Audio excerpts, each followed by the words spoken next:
Hey, well, tonight, I don't know what's going on with this camera or that camera. And honestly, I don't even really like these backgrounds. I think I'm gonna have request to have that taken off. I just like showing up, and you can see the colorful chaos behind me in the office and do that instead of just have these backgrounds that I float in and out of like hovercraft or something. Just not a fan of them. But today I'm looking at this camera after having this other one that JD tries to sync up, and he's very fancy technologically, and I'm grateful for that. And I'm not, and I'm grateful for that too. So I'm just taking it back to what I feel like reclaiming the purpose of this is for me to sit down, to divulge, to lay it all out there, and to write my story. And I was thinking today a little bit about ancestors and those who've come before me. My maternal grandmother and paternal grandmother were really strong females. My maternal grandmother, Grandy, Marguerite Ayres Stevenson, Peggy. But Marguerite is actually my middle name, and I'm named after her. And she was such a deeply empathic soul, as she really understood me as a human, as she really understood me from a young age. She really took the time to listen to me, to spend quality time and speak words of affirmation and quality time, my biggest two love languages, from an early age. I just remember feeling very safe in her presence. I was a late night owl from a young age too, and she would stay up scratching my back, talking to me. And I remember feeling soothed going to sleep. I struggled at night with feeling nervous and scared as a child, and some early childhood trauma um, that I now know, I was working through and just trying to make sense of the world. And growing up in the 80s in a time when the news was always on, just always hearing and taking on the inflammation from the 5 o'clock and then the 11 o'clock news. I remember it all. Those headlines, they were never super uplifting. Um, and so I'm now I've never been a huge news fan. Um, and to this day, I don't. And actually, tomorrow marks 1 month of the digital fast that we've been doing in our household. And it's been so fun. I made a huge list of the other night for fun of all the ways. I didn't do it because there was like major behavioral issues with our babies, but because I know that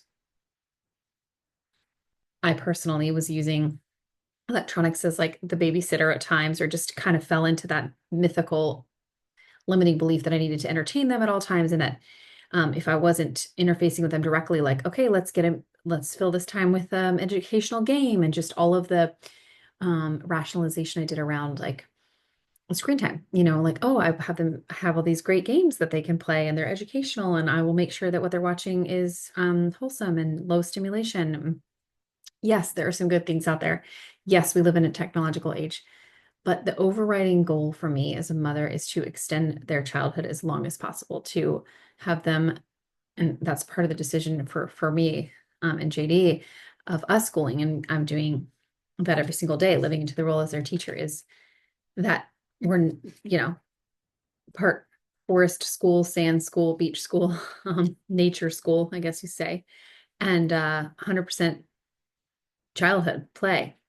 They're reading, they're thriving, they're outside, they're moving their bodies, they're kinesthetically learning, they're interacting. And all of these toys that have been out of our rotation for so long have come back in to play. Like some of the things that I wrote down, I wrote digital fast magic. I wrote playing with all the toys.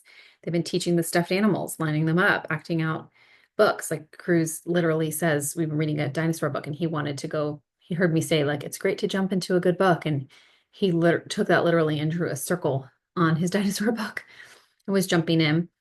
We've done puppet shows, like with this book we got about Sesame Street and emotions. There's been shadow puppets. The floor is lava all over the driveway with all these like foam mats that we used to use like as a workout connecting pieces. We've had Duplos, and we have a museum display right now behind me of like blocks and Duplos, chalk art everywhere. They've been catching so many bugs, roly-polies, lizards. We've had all these class pets playing outside. They're working on how long they can do like hangs for. They climb all over the place. They're swinging. They're all up in our trees. They're gardening with JD and watering. They're in our outside dunk tank all the time, playing games, bikes, scooters, all the wheeled things in our driveway. Um, they're reading to themselves, they're grabbing their books, they're looking at things, they're building with Magna-Tiles. We've had all the doll houses out for make believe. The My Little Ponies have gotten carted around in a like a drum case that's for music instruments, but they're living in there right now. They've been baking a lot with me. I have noticed an increased concentration and focus in school. I think that that comes from quieting their brain again, re-regulating their nervous system, and allowing their frontal lobe, which is still developing, to have optimal integration with their brain so that they have optimal impulse control and attention. And I've seen an increase in that. We've done scavenger hunts and they've been packing for trips. They pack all the things. They often pack like my stroller, cord stroller, and I like they're in the front yard with all like snacks for the day and they're all packed. Um, Card games, we've done a lot of Uno. Chess, we've gone through like 3 versions of Storytime chess, which is really cool developmentally. And honestly, it's the way I learned chess at 40 plus. Um, but we've been through 3 books of like storytime chess and different strategies. And then like we read a story and then we play a game and it's followed up. But we do like an activity workbook and these puzzles and games to reinforce the concepts. We've done tons of walks in the neighborhood at the beach, lots of beach time, lots of sunsets, lots of bike rides. We're starting to do spooky rides where we go put on our pajamas and look for all the Halloween decor. Something we do every year. Just lots of nature, tons of puzzles. We have puzzle parties, puzzle pieces everywhere. Lots of piano and music, lots of cars and the remote control dyno. Last night they built this whole dyno out of that was another resurrected toy. It like is a toy that I had gotten a couple Christmases ago for Cruise where it's different trucks. So it's a cement mixer and a digger and a crane and a front loader and um, all the other ones, excavator. And but it also assembles if you take all of the pieces together into this like massive dinosaur. And so he was doing like his remote control dinosaur versus this constructed dinosaur. We've been reading because we've been reading a lot about dinosaurs, and we just did a gravity project. Lots of balloons in play, like all the balloons that we had left over from the birthday season. Lots of keepy uppy. Transformers, helping with chores. They love to like hop in with the dishes and helping fold. They love working out with me. We've been doing lots of math games like flashcards for addition mostly. And they love going to church and being part of the children's church. And they have their own little sections and classes. Cruises in the 4 and 5s and Camden's in the 1st and 2nd grade. Nighttime with me, we have this like fun nighttime routine where right now Camden's sleeping in this tent and gets her animals all organized and Cruz gets his. They like decide who has custody of which animals at night. And then we do like a ton of reading until they can't keep their eyes open anymore. And just lots of independent play. And it's really reinvigorated me as a mom, really inspired me as a human, how creative they are, like I don't want to stand in the way of their imaginations. And I don't judge that version of a parent in me who was like overwhelmed in this generation at times and like thinking that, okay, because we're very technologically savvy. JD works in technology. So from kindergarten on, like Camden did it, she's completed like a coding class and she's done keyboarding and she knows all the keys and all that to say, and we've done like lots of different online learning apps and they've learned sign language and learned like some valuable skills through what they've watched.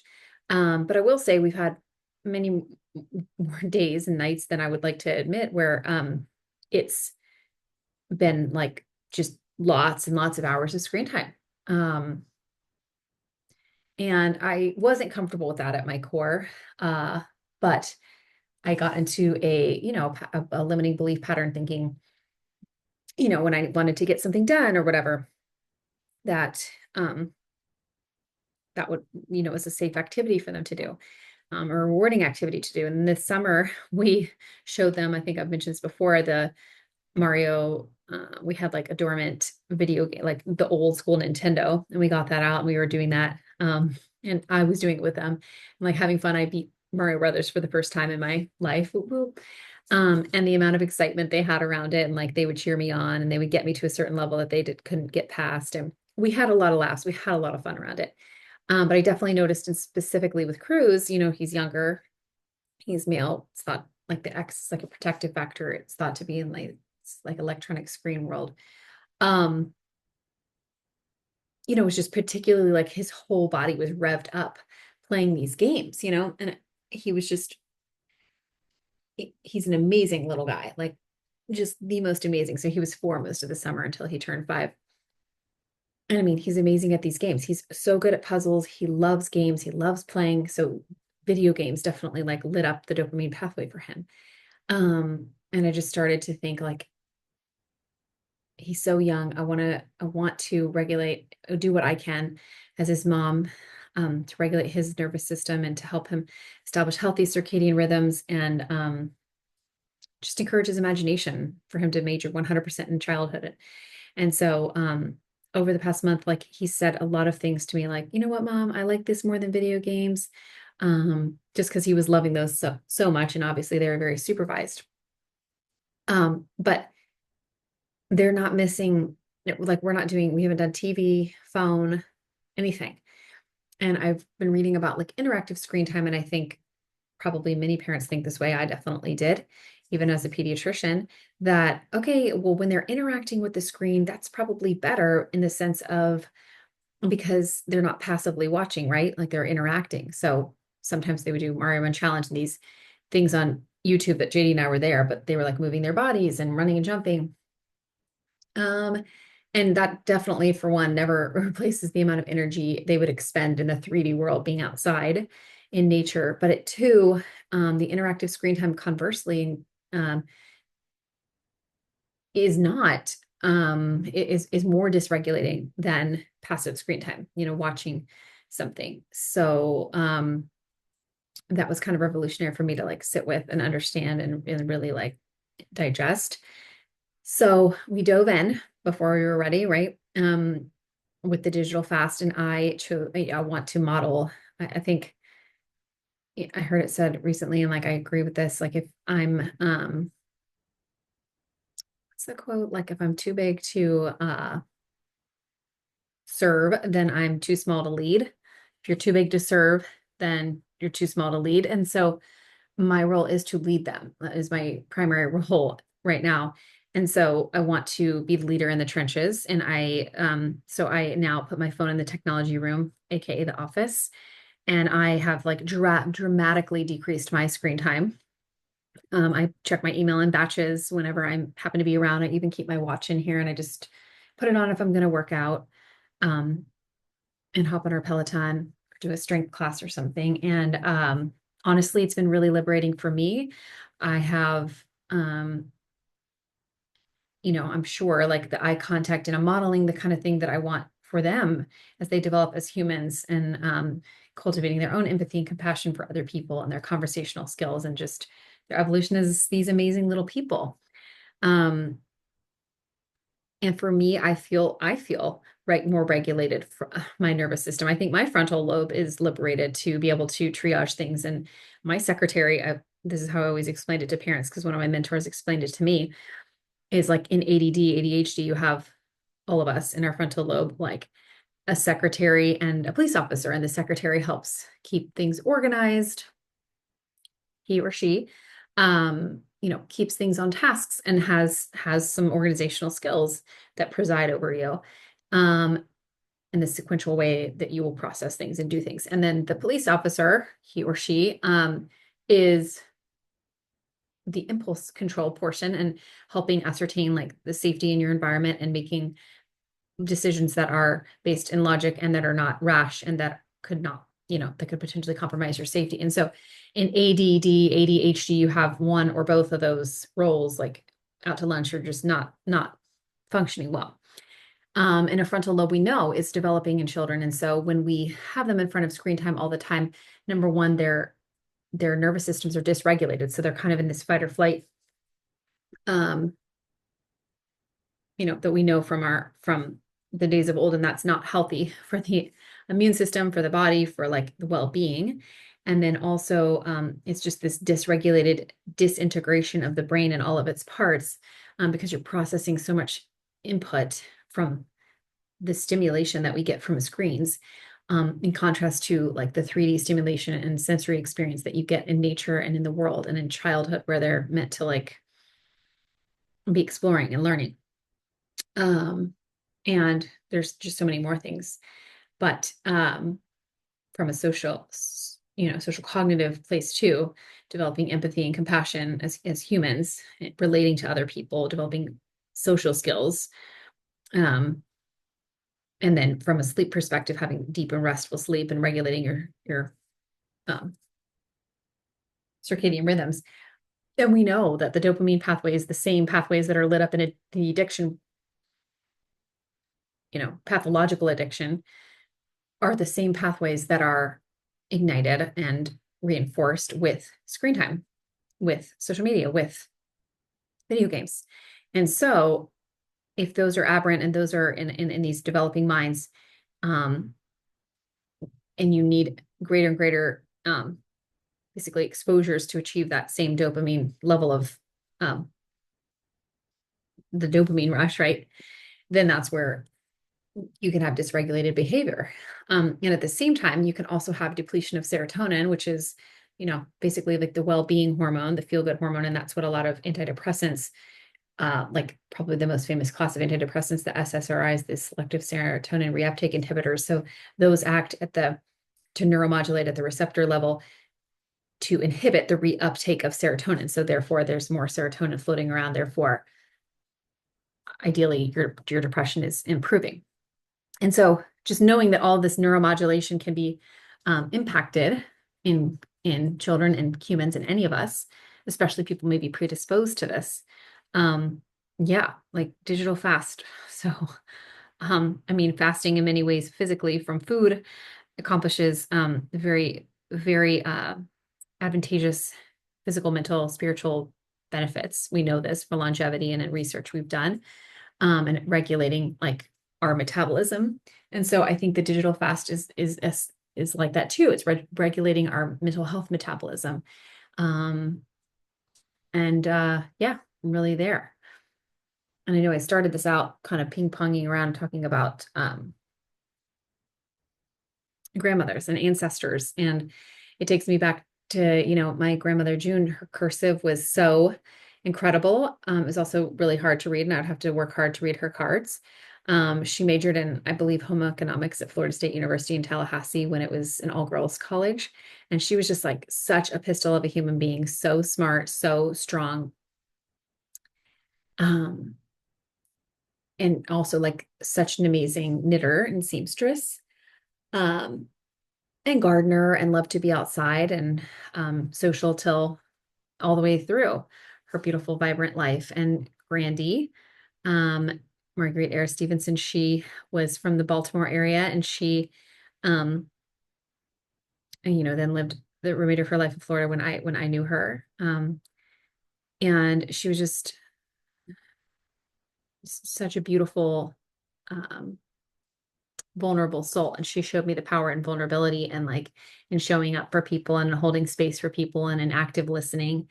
And I think, and I just will always remember her sitting, listening to me play the piano and like the tears rolling down her face, listening to me play Amazing Grace. She loved bagpipes. Her Scottish heritage always shone through.